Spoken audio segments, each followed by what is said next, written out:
नमस्कार विद्यार्थी मित्रांनो, आपल्या सर्वांचं मनपूर्वक स्वागत.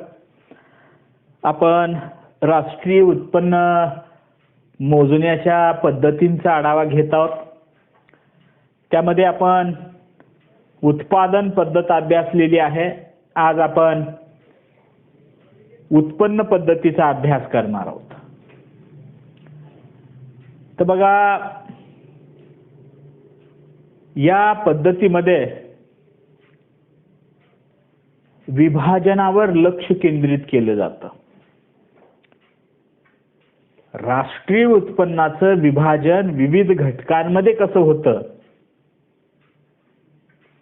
याचा अभ्यास या पद्धतीमध्ये केला जातो आणि म्हणून विभाजनावर आधारित अशा स्वरूपाची ही पद्धत आहे. राष्ट्रीय उत्पन्नाची गणना करणाऱ्या या पद्धतीला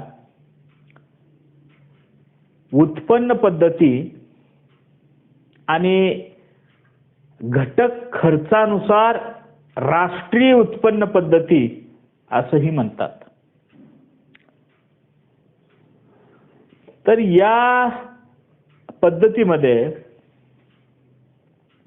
एका वर्षाच्या कालावधीत देशातील नागरिकांना मिळालेल्या निव्वळ उत्पन्नाची बेरीज करून राष्ट्रीय उत्पन्नाचं मापन केलं जातं. म्हणून या पद्धतीला उत्पन्न पद्धती असं म्हणतात. बघा, देशातील नागरिकांच्या उत्पन्नाची बेरीज म्हणजेच राष्ट्रीय उत्पन्न.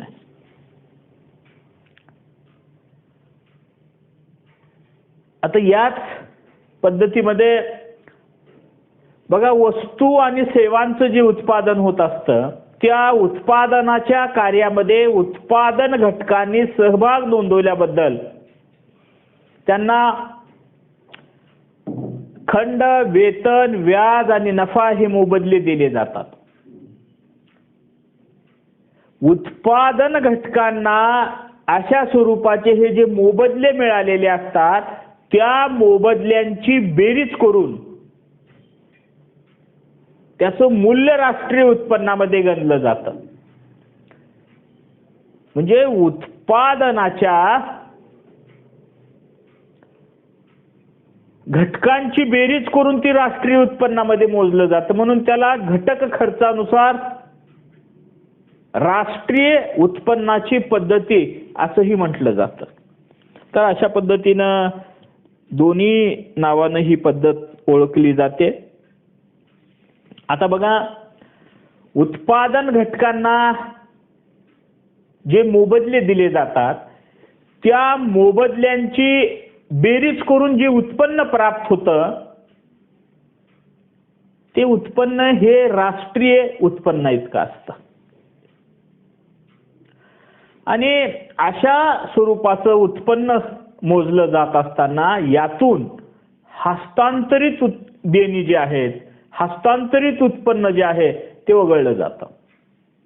हस्तांतरित उत्पन्न या पद्धतीनं राष्ट्रीय उत्पन्नाची गणना करत असताना हे काउंट केलं जात नाही. आता बघा, या पद्धतीमध्ये देशातील नागरिकांच्या उत्पन्नाची बेरीज केली जाते. मग देशातील विविध नागरिकांचे उत्पन्न हे कसं शोधून काढलं जातं, याचे स्रोत काय आहेत, तर हे उत्पन्न विविध मार्गाने शोधून काढलं जातं. एकतर देशातले जे करदाते आहेत ते रिटर्न्स दाखल करत असतात. म्हणजे कर पत्रकाच्या आधारे त्याचा शोध घेतला जातो. सरकारी अहवाल आहेत त्याच्या आधारे ही माहिती प्राप्त केली जाते. त्यानंतर लेखा पुस्तके आहेत. तर अशा विविध स्रोतांपासून, मार्गांपासून हे उत्पन्न शोधून काढलं जातं वेगवेगळ्या नागरिकांचं आणि त्या सर्व उत्पन्नाची बेरीज ही राष्ट्रीय उत्पन्नामध्ये केली जाते. आता बघा, उत्पादन घटकांना जे मोबदले मिळालेले असतात त्या मोबदल्यांची बेरीज करून जे उत्पन्न प्राप्त होत असतं ते उत्पन्न त्यालाच राष्ट्रीय उत्पादन असं समजलं जातं. स्थूल राष्ट्रीय उत्पादन असं त्याला मानलं जातं. तर अशा पद्धतीनं उत्पन्न पद्धतीमध्ये देशातल्या नागरिकांच्या उत्पन्नाची बेरीज केली जाते आणि त्याबरोबरच उत्पादन घटकांना मिळणाऱ्या मोबदल्यांची सुद्धा या ठिकाणी काउंटिंग केली जाते. म्हणून दोन्ही नावानं ही पद्धती ओळखली जाते. आता उत्पन्न पद्धतीनुसार स्थूल राष्ट्रीय उत्पादन मोजण्याचं एक सूत्र सांगितलं जातं. बघा ते सूत्र या पद्धतीचं आहे. NI अर्थात national income is equal to rent plus wages plus interest plus profit plus mixed income plus net income from abroad असं याचं इंग्रजीमध्ये स्थूल राष्ट्रीय उत्पादन मोजण्याचं हे सूत्र सांगितलं जातं. मराठीमध्ये बघा राष्ट्रीय उत्पन्न बरोबर खंड अधिक वेतन अधिक व्याज अधिक नफा अधिक मिश्र उत्पन्न अधिक निव्वळ विदेशी उत्पन्न असं मराठीमध्ये हे सूत्र आपल्याला सांगता येईल. आता बघा उत्पादनाच्या प्रक्रियेमध्ये भूमी या घटकाचा सहभाग असल्यामुळं त्याच्या घटक मालकाला खंडाच्या रूपानं परतावा दिला जातो. श्रमिकांना मजुरी किंवा वेतनाच्या रूपामध्ये परतावा दिला जातो. भांडवलदाराला व्याज आणि संयोजकाला नफ्याच्या रूपानं हा मोबदला दिला जातो. आता याच्यामध्ये मिश्र उत्पन्न ही एक संकल्पना आलेली आहे. आता मिश्र उत्पन्न म्हणजे काय? तर मिश्र उत्पन्न म्हणजे विविध मार्गाने व्यक्तीला प्राप्त होणारं उत्पन्न म्हणजे मिश्र किंवा त्याला संमिश्र उत्पन्न असं म्हणतात. आता बघा एक व्यक्ती आहे, तो शेती करतो. शेतीबरोबरच पशुपालनाचा त्याचा धंदा आहे. त्यामधून सुद्धा त्याला 4 पैसे मिळतात. पालनासोबतच तो कुक्कुटपालन सुद्धा करतो. त्यापासूनही त्याला 4 पैसे मिळतात. त्याची एक गिरणी सुद्धा आहे. सायंकाळच्या वेळेस 2-4 तास तो गिरणी सुद्धा सुरू ठेवतो. तर त्यापासूनही त्याला 4 पैसे मिळतात. तर या व्यक्तीला अशा विविध मार्गापासून जे उत्पन्न प्राप्त होत आहे त्याच उत्पन्नाला मिश्र किंवा संमिश्र उत्पन्न असं म्हणायचं आहे. आता निव्वळ विदेशी उत्पन्न याच्यावरती आपण बऱ्याच वेळेस चर्चा केलेली आहे. तरी परंतु या ठिकाणी आपण हा मुद्दा बघू. बघा आपल्या देशातून काही उत्पन्न जात असतं आणि दुसऱ्या देशातून आपल्या देशामध्ये काही उत्पन्न हे येत असतं. म्हणजे येणी आणि देणी यांच्या मधला निव्वळ फरक हा राष्ट्रीय उत्पन्नामध्ये मोजला जायला पाहिजे आणि तो जातो. आता समजा बाहेरच्या देशातून निर्यातीच्या माध्यमातून किंवा विविध व्यवहाराच्या माध्यमातून आम्हाला आमच्या देशाला 100 कोटी रुपयाचं उत्पन्न प्राप्त झालं आणि दुसरीकडं आयातीच्या माध्यमातून किंवा इतर व्यवहाराच्या माध्यमातून आमच्या देशातून 80 कोटी रुपयाचं उत्पन्न हे आमच्या देशातून बाहेरच्या देशांना देण्यात आलं. आता बघा बाहेरच्या देशातून किती उत्पन्न प्राप्त झालेले आहे? 100 कोटी. 100 कोटी बाहेरच्या देशातून आपल्याला प्राप्त झालेले आहेत आणि म्हणून ते राष्ट्रीय उत्पन्नामध्ये गणले गेले पाहिजेत असं नाही. तर यामधल्या निव्वळ फरकाची रक्कम म्हणजे किती, 100 मधून 80 कोटी गेले तर किती राहिले, 20 कोटी. तर राष्ट्रीय उत्पन्नामध्ये फक्त 20 कोटीचा समावेश होईल. तर अशा पद्धतीने निव्वळ विदेशी उत्पन्नाचा समावेश या ठिकाणी उत्पन्न पद्धतीनुसार स्थूल राष्ट्रीय उत्पादनाचं मापन करत असताना हे धरलं जात असतं. आता या पद्धतीनं राष्ट्रीय उत्पन्नाची गणना करत असताना अनेक अडचणी येत असतात. मग या अडचणी सोडवण्यासाठी काही दक्षता सुद्धा बाळगणं हे गरजेचं असतं, काही काळजी घेतली पाहिजे. तर या दक्षता नेमक्या कुठल्या स्वरूपाच्या आहेत त्याच्यावरती सुद्धा आपण एक नजर टाकूया.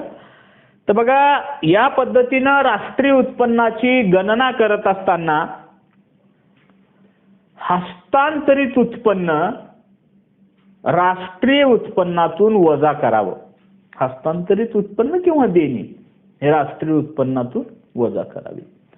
आता हस्तांतरित उत्पन्न म्हणजे काय, तर उत्पादनाच्या प्रक्रियेमध्ये भाग न घेता जे उत्पन्न प्राप्त झालेलं आहे त्याला हस्तांतरित उत्पन्न असं म्हणायचं. तर असं हस्तांतरित स्वरूपाचं उत्पन्न राष्ट्रीय उत्पन्नातून वजा केला जावं. आता हस्तांतरित उत्पन्न म्हणजे काय उदाहरण आहे त्याची, शिष्यवृत्ती आहे, बेकारी भत्ता आहे, दान आहे, देणग्या आहे, निवृत्ती वेतन आहे, अशी कितीतरी उदाहरणं आपल्याला घेता येतील. आता उत्पादनाच्या प्रक्रियेमध्ये भाग घेतल्यानंतर जे उत्पन्न प्राप्त होतं त्याचीच मोजदाद केवळ राष्ट्रीय उत्पन्नामध्ये होते. हस्तांतरित उत्पन्नाची मोजदाद राष्ट्रीय उत्पन्नामध्ये केली जात नाही आणि त्यामुळं अशा स्वरूपाचं हस्तांतरित उत्पन्न हे राष्ट्रीय उत्पन्नातून वगळलं जावं. बघा, याच्या संदर्भामध्ये आणखीन एक उदाहरण घेऊन हा मुद्दा आपल्याला अधिक स्पष्ट करता येईल. समजा एखादा विद्यार्थी बाहेरगावी राहत आहे शिक्षणासाठी, त्याचे पालक त्याला दर महिन्याला 10,000 रुपये पाठवत आहेत, म्हणजे वर्षाचं त्याचं उत्पन्न किती झालं, 1,20,000. मग हे 1,20,000 रुपये राष्ट्रीय उत्पन्नामध्ये काउंट करायचे का, नाही. का, तर त्या मुलाचं ते हस्तांतरित उत्पन्न आहे, वडिलाच्या उत्पन्नामध्ये ते ग्राह्य धरलेलं आहे आणि त्यामुळं मुलाचं हे हस्तांतरित उत्पन्न राष्ट्रीय उत्पन्नामध्ये आपल्याला मोजता येणार नाही. अशा स्वरूपाचं जे हस्तांतरित उत्पन्न असतं ते राष्ट्रीय उत्पन्नातून वजा केलं जावं. दुसरी दक्षता म्हणजे ज्या सेवांना कुठल्याही स्वरूपाचा मोबदला दिला जात नाही, म्हणजे ज्या सेवा विनामूल्य असतात त्या सेवा राष्ट्रीय उत्पन्नामध्ये धरल्या जाणार नाही, त्याची दक्षता घेतली पाहिजे. आता उदाहरणामध्ये गृहिणीच्या सेवा, समाजसेवा, श्रमदान हे कुठलेही मोबदले न घेता करण्यात आलेले श्रम आहेत, म्हणून ते राष्ट्रीय उत्पन्नामध्ये धरले जाऊ नये. आता समजा गाव स्वच्छता अभियानामध्ये गावातल्या तरुण मुलांनी आपल्याला गावाची स्वच्छता करायचं आहे, परिसर स्वच्छ करायचा आहे, गावचं आपण काहीतरी देणं लागतं या भावनेतून त्या मोहिमेमध्ये सहभाग घेतला, तर त्यांचं हे श्रमदान या ठिकाणी राष्ट्रीय उत्पन्नामध्ये काउंट केलं जात नाही. परंतु गावची स्वच्छता करण्यासाठी श्रमिकांची नियुक्ती केली आणि त्यांच्याकडून गाव स्वच्छता करून घेतली तर त्यांचं श्रम हे राष्ट्रीय उत्पन्नामध्ये काउंट केलं जातं, कारण त्यांना मोबदले दिलेले आहेत, या विनामूल्य सेवा नाहीत म्हणून. तिसरी दक्षता, जुन्या वस्तूंच्या खरेदी विक्रीपासून जे उत्पन्न प्राप्त होतं ते उत्पन्न राष्ट्रीय उत्पन्नामध्ये धरलं जाऊ नये. आता हे का धरलं जाऊ नये, तर बघा 2015 मध्ये एका व्यक्तीने कार खरेदी केली आणि 2020 मध्ये त्याची विक्री केली. तर 2020-21च्या आर्थिक वर्षामध्ये त्याच्या उत्पन्नाची नोंद ही केली जाऊ नये. का? कारण ज्यावेळेस ही कार 2015 मध्ये तयार झाली त्यावेळेसच या कारचं मूल्य त्या 2015च्या आर्थिक वर्षामध्ये राष्ट्रीय उत्पन्नामध्ये हे धरलं गेलेलं आहे. आणि त्यामुळे परत 2020च्या आर्थिक वर्षामध्ये राष्ट्रीय उत्पन्नामध्ये हे उत्पन्न धरलं जाऊ नये याची काळजी घेतली पाहिजे. बघा, यानंतर चौथी दक्षता आपल्याला सांगताय की वित्तीय गुंतवणुकीवरील जे उत्पन्न आहे ते वित्तीय गुंतवणुकीवरील उत्पन्न राष्ट्रीय उत्पन्नामध्ये म्हणजे वित्तीय गुंतवणुकीपासून मिळालेलं उत्पन्न हे राष्ट्रीय उत्पन्नात मोजलं जाऊ नये. कारण यामुळं वास्तव राष्ट्रीय उत्पन्नामध्ये कोणतीही भर पडलेली नसते.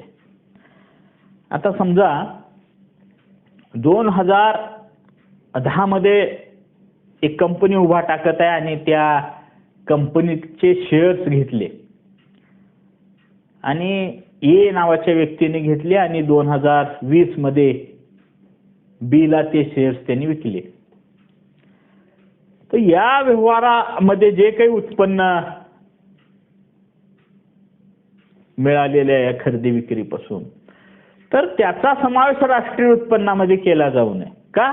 कारण 2010 मध्येच ही कंपनी उभा टाकत असताना जे शेअर्स घेतलेले ते शेअर्स त्या कंपनीच्या उत्पादनाच्या प्रक्रियेमध्ये लागलेले ते त्यावेळेसच लागलेले त्या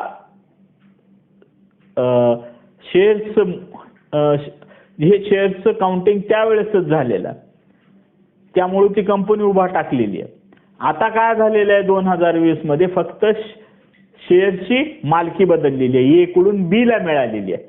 त्याच्यामुळं वास्तव राष्ट्रीय उत्पन्नामध्ये कोणताही बदल झालेला नाही, कुठलाही फरक पडलेला नाही.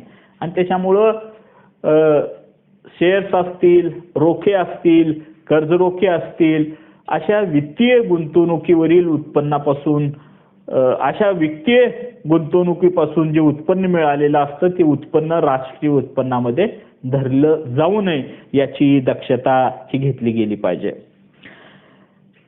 त्याच्यानंतर प्रत्यक्ष कराद्वारे शासनाला जो महसूल प्राप्त होतो तो महसूल सुद्धा राष्ट्रीय उत्पन्नामध्ये हा धरला जाऊ नये. कारण सरकारचं हे एक पद्धतीचं हस्तांतरित उत्पन्नच असतं.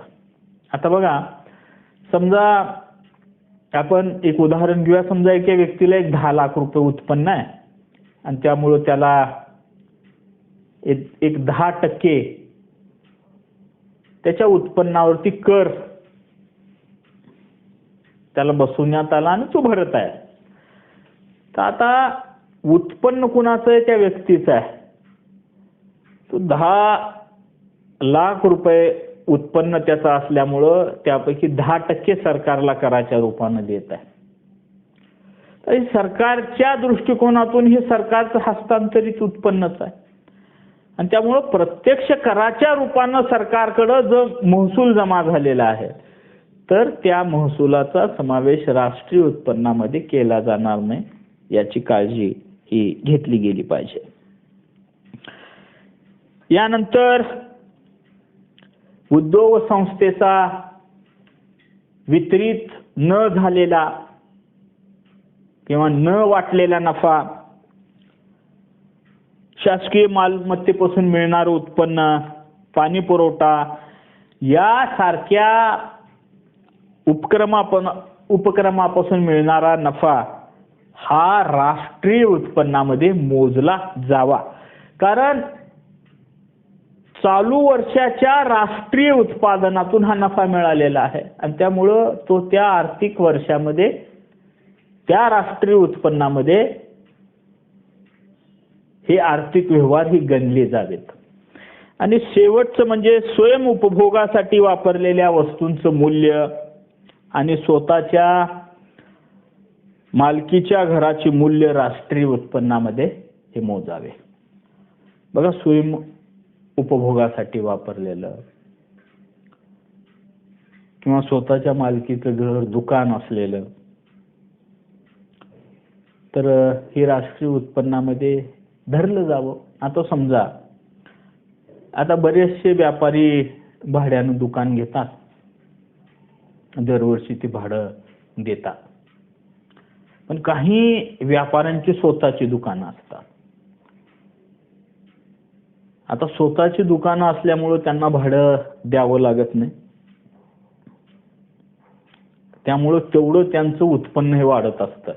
तर ही बाब स्वतःचं दुकान असल्यामुळं, तर त्या दुकानाला जर भाड्यानं दिलं असतं तर जे उत्पन्न मिळालेलं आहे ते आता स्वतःच वापरतात, पण जे उत्पन्न मिळालेलं आहे ते उत्पन्न त्यांच्या उत्पन्नामध्ये हे काउंट केलं गेलं पाहिजे. तर अशा पद्धतीनं राष्ट्रीय उत्पन्नाची गणना करत असताना या दक्षता या घेतल्या गेल्या पाहिजेत. आता भारतामध्ये वाहतूक, दळणवळण, वाणिज्य या क्षेत्रातलं उत्पन्न जे आहे हे उत्पन्न पद्धतीनं मोजलं जातं. तर अशा पद्धतीनं या सगळ्या दक्षता घेऊन उत्पन्न पद्धतीनं राष्ट्रीय उत्पन्नाची गणना ही